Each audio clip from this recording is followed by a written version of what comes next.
Resident Evil Village is the 8th main installment in the long-running Resident Evil series, which is still going strong after 25 years thanks to the recent contributions. Resident Evil 7 reinvigorated life into the series by taking things back to its survival horror roots, and the series has continued going strong since, with the recent remakes of the second and third titles. With Resident Evil 2 Remake being one of the best games of 2019, and the remake of 3 being one of the games of 2020. Resident Evil Village continues the story of Ethan Winters, the Faceless Wonder, more than 3 years removed from the events at the Baker farm. During that time, he and his wife Mia have been living a relatively peaceful life together in Europe. The couple have somewhat recently given birth to their first child, Rose. After a calm opening showing the average winter family life, shit goes very wrong, very fast. Mia gets shot, not gonna lie, I fucking love that, and Ethan is forced into finding his daughter in a strange land. This time, many things are different. Instead of a murky swamp full of mold people, you're in a winter wonderland packed with lichens, tall vampires, and other odd individuals. Resident Evil Village is best described as a combination of RE4 and 7, with Resident Evil 4 dominating the mix. It's still a first-person shooter and uses a lot of the same mechanics as 7, with added touches, but pretty much everything else takes influence from RE4. Resident Evil Village and 4 start the same way, with you being swarmed by enemies until you survive long enough. If you never played Resident Evil 4 or 7, you absolutely should. But to fully understand, just think of a scale. On one end is horror, and on the other end is action, and Resident Evil 7 and 4 represent those two ends respectively. Village shifts towards action with a greater volume of enemies and more frequent encounters. There are moments of pure horror, but it's clear the intent was on action. Village has stealth sections similar to the ones in the previous title, but they are rare and quite easy. One thing this title took from Resident Evil 4 was the vendor and currency. The vendor gives access to new weapons and items along with upgrades, and what I like about the vendor is that it gives more things to find. Survival horror games in general benefit from exploration since the items are limited. You'll naturally want to find everything.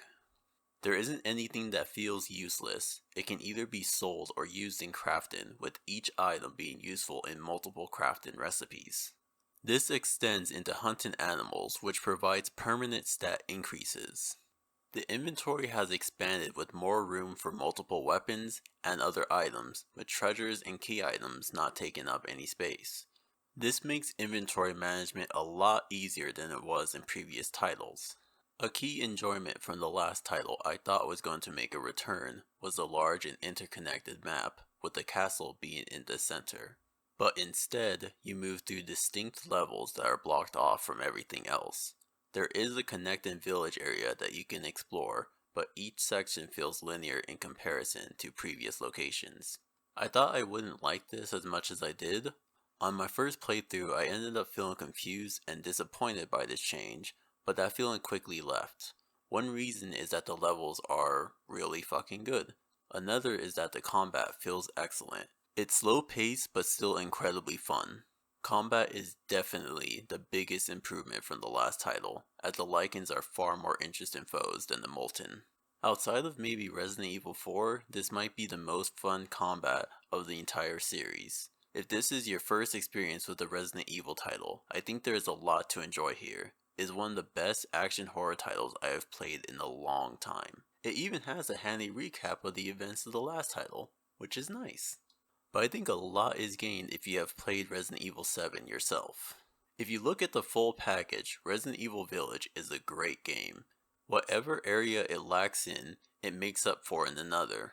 The grand world design isn't as solid as previous titles, but the individual levels are excellent. Not to mention how good the pacing is. Each section seems to come and go at the right time and doesn't overstay its welcome. And the combat remains solid throughout. I don't think there is any area I wish I could skip or boss I downright hated. It uses its influences from past titles perfectly and ended up doing things better than most of the series. It certainly has a better final section than 7, and it doesn't have Ashley from Resident Evil 4. They knew to leave that bitch in the trash. With it being more level focused and linear, it also doesn't have that awkward shift in the straightforward sequences near the end like past titles did. I'm going to start spoiling pretty much everything now, so leave now and return once you finish this game. I hope I've shown enough to allow you to make an informed purchase, and I'm literally going to spoil the game in like 2 seconds, so leave now. Okay? Okay, so Ethan died, he's dead, and Chris is a dick, and Mia is actually alive. But that's not what I want to talk about right now. I want to get into the specifics of level design. Resident Evil Village is separated into 5 distinct locations, with a village connecting them all. Hopefully that's not confusing. Each area once completed cannot be returned to. Like I said, I was initially conflicted by this change, but after replaying Resident Evil 7, I think I know what they were going for. In the last title, each member of the Baker family had separate sections for them, but they all still led back into the main house, and their personality and unique traits were explored during their section. Now what Village does is the same thing but with the 4 lords, and they decided to keep them isolated to enforce the feeling of being trapped in there with them. Donna and Angie's house would not feel anywhere near as memorable if you could escape at any time. For example, in the last game, you can look at Marguerite being creepy as shit and be like, nah, not dealing with that, I'm gonna go fuck around the main house for a bit. Can't do that now. You can't look at this terrifying baby thing that makes the most unpleasant sounds I have ever heard in my life.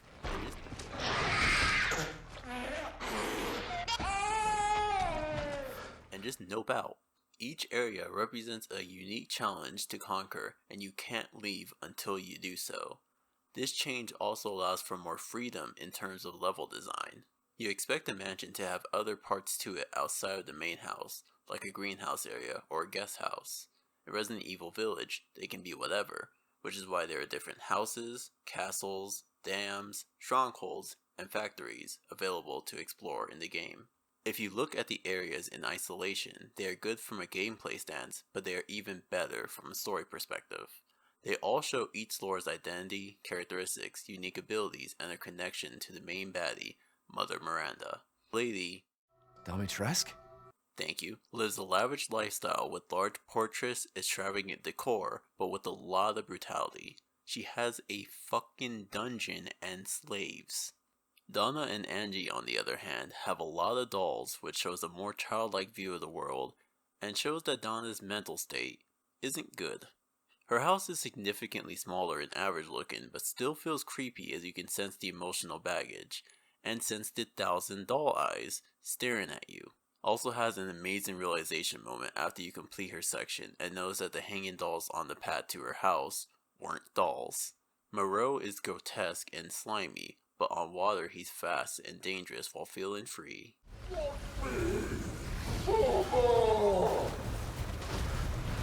Lastly, the factory shows how familiar and in control of machinery Heisenberg is. It's not just different backdrops, the 4 bosses all seem comfortable in different ways with the areas that they occupy that reflect who they are. I think there is room for improvement from a gameplay perspective.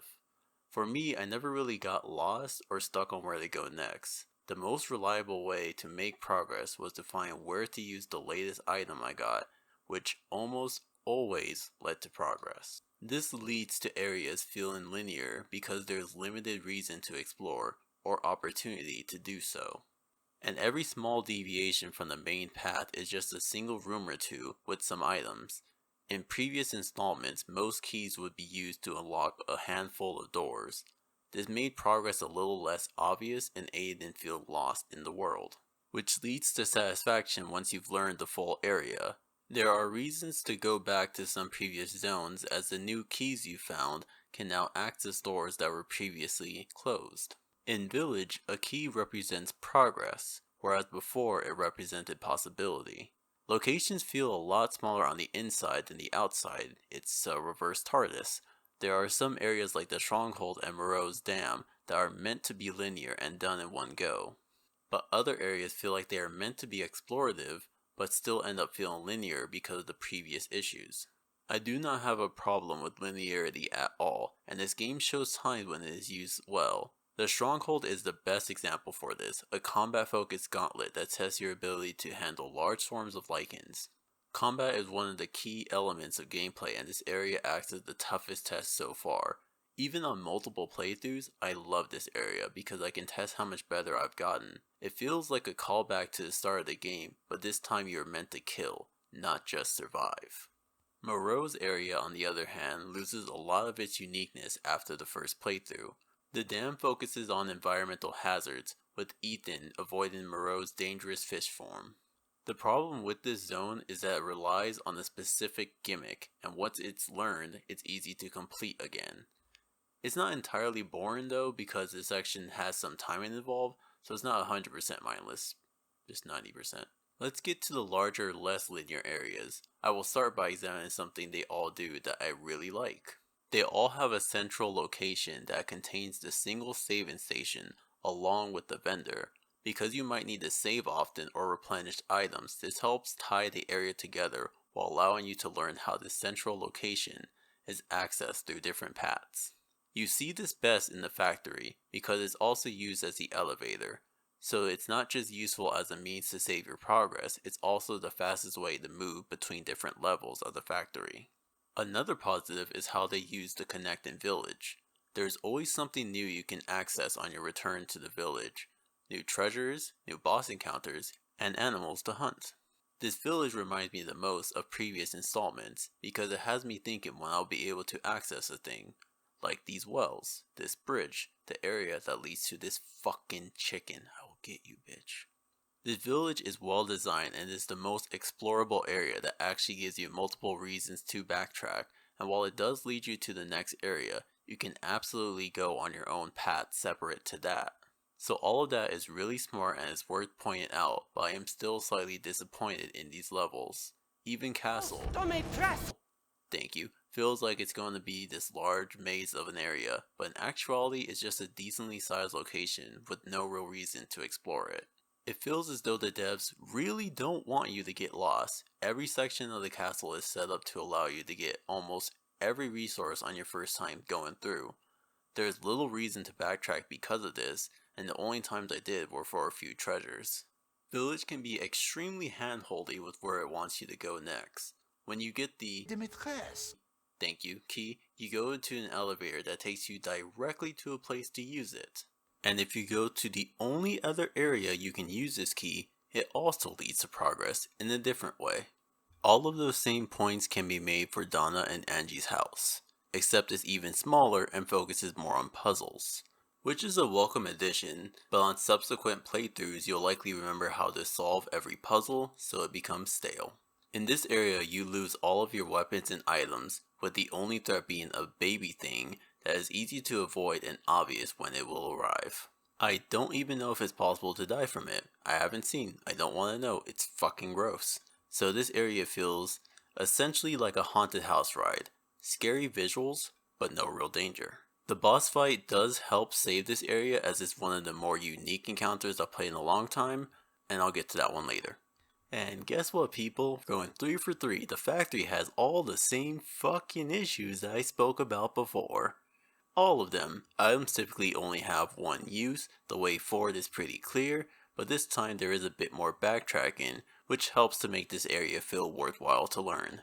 There are times you need to return back to previous areas to make progress, mostly through using the casting machine. Here's where they add a few new enemies, which is nice. I feel like I've been very negative on the level design of this game. It's not because it's bad, it's just that it could have been better. None of the issues I have discussed have made me dislike any level. And going through a lot of the previous titles, when the series focuses on combat, the level design gets a bit more linear. And when it focuses on horror is when the level design gets a bit more complex, and that holds here. The levels were still solid and had a lot of thought put into them. Combat was always enjoyable, and the different environments stopped things from getting stale, since every location is unique with its own distinct challenges. The pacing in Resident Evil Village is its strongest trait. It's excellently paced, with each level being a well thought out and unique challenge. Looking at each level isolated doesn't fully convey the larger picture, which is how these levels flow into one another. After defeating the mutated supersized bitch, Thank you. It feels like a massive triumph over a dangerous foe, so the next area after that literally takes every single weapon away from you, and has you escape this hell house without them. Once that's finished, Moreau's area also continues with having only one major threat, and after that is the most difficult combat test at the stronghold. And once you reach the factory, the new enemies feel welcome after hours of combat against the regular Lycans. These levels aren't very long, so if there is a section you personally hate, it's not like you will be stuck doing the same thing for a long time. I mean, if you hate it, you probably don't care how long it takes, but still. You know what I mean? You do, don't you? Even the village location helps with pacing as it acts as a buffer between zones. You have complete control over how fast you decide to move between these areas and how much you want to explore. Combat is also well paced, which is the key to it remaining enjoyable. The devs mix up the amount and type of Lycans. Some are armored, others fly, others are armored and fly, while a few wear helmets. A single Lycan isn't a problem, but a pack of them can be. The Lycans don't all have one pace they move at. You'll notice many of them attack at different speeds. Some charge forward, while others are more sluggish. This allows for different types and paces to encounters. I'm not sure if I'm imagining things, but it feels as though enemies move slower the closer they get to you. It is a slow-paced FPS, so if this was intentional, it absolutely helps with making accurate shots. The problem is that these enemies still require similar tactics to deal with them.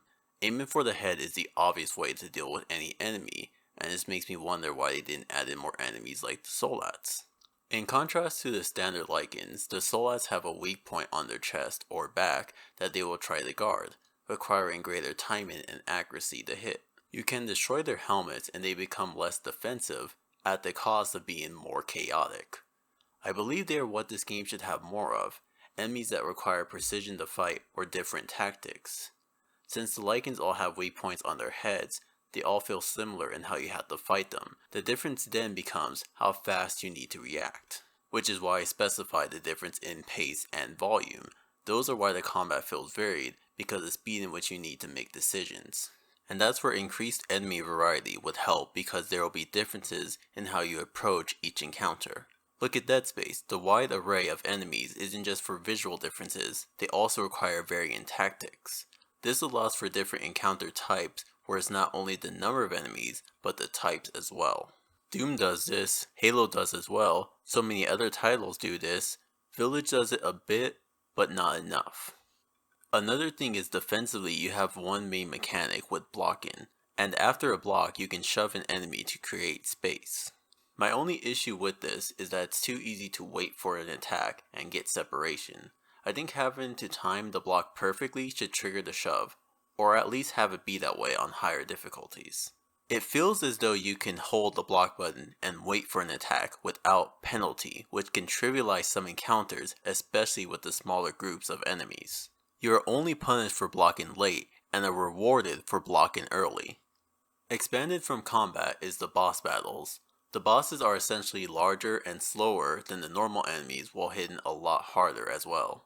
The bosses all have very telegraphed attacks that aren't difficult to avoid, but since this game is slower paced, I understand why it's set up like that. The devs make sure every attack is deliberate, but hits very hard.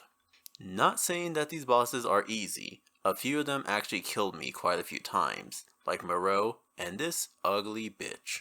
It's just that every boss is essentially a bullet sponge. They're challenging and enjoyable, but aren't interesting to talk about because all it comes down to is attack them constantly and avoid what they do. In general, FPS games struggle with boss fights, with some exceptions, because it's hard to properly see the boss's attacks in the first-person view, and getting hit with an unavoidable attack is always frustrating. Also, due to the fact that you can hold down the block button, makes avoiding the boss's attacks trivial in most cases. What makes the bosses special and more than just a bullet sponge is their unique gimmicks. You can see this with the triplet sisters in the castle. They are immortal normally, but can be damaged once they interact with the cold outside air. They show this directly with the first one, and the second two are all about how to expose them before dealing damage. Since it is early in the game, these fights aren't difficult, but they set the expectation to look for specific gimmicks or patterns in boss battles. Moreau spews acid, which can cause some areas to be blocked off until you destroy them. Heisenberg also completely changes the way you fight him because you're in this redneck tank. Directly before that is Mr. Enginehead, who has an engine for a head. He has a weak spot on his back, and it feels as though the soul astral trained you for this encounter. The big lumbering bosses are the only ones without any gimmick. They are just bullet sponges. Angie is still my favorite boss in this game because of how unique it is. Instead of a traditional boss fight, hers is a mad scramble to find her in a sea of dolls that make these uncomfortable rattling sounds. It's tense as fuck and stressful and in tune with her area as a whole. So that is the clear choice for the best fight of the game. But for the worst, I don't know, probably one of the basic bullet sponges. Just pick any of them.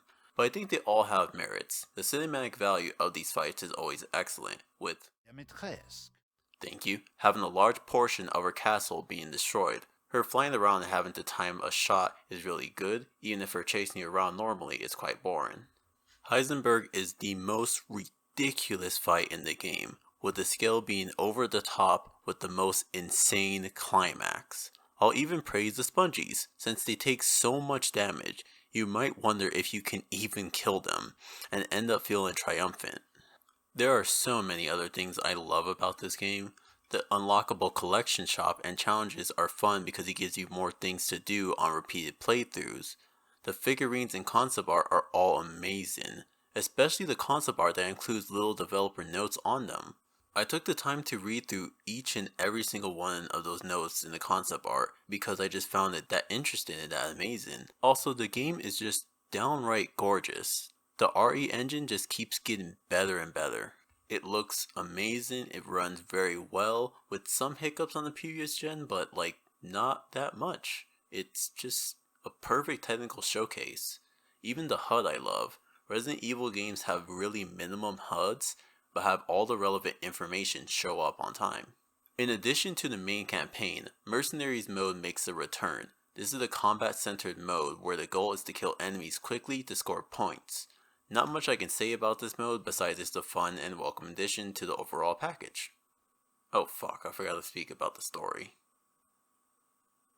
It's good, and has some unique twists to it, but Chris should have told Ethan at the start what was happening with Mother Miranda. Resident Evil Village is a shining example of why this series has its longevity. The level design is always excellent, combat feels solid, and the game is just great.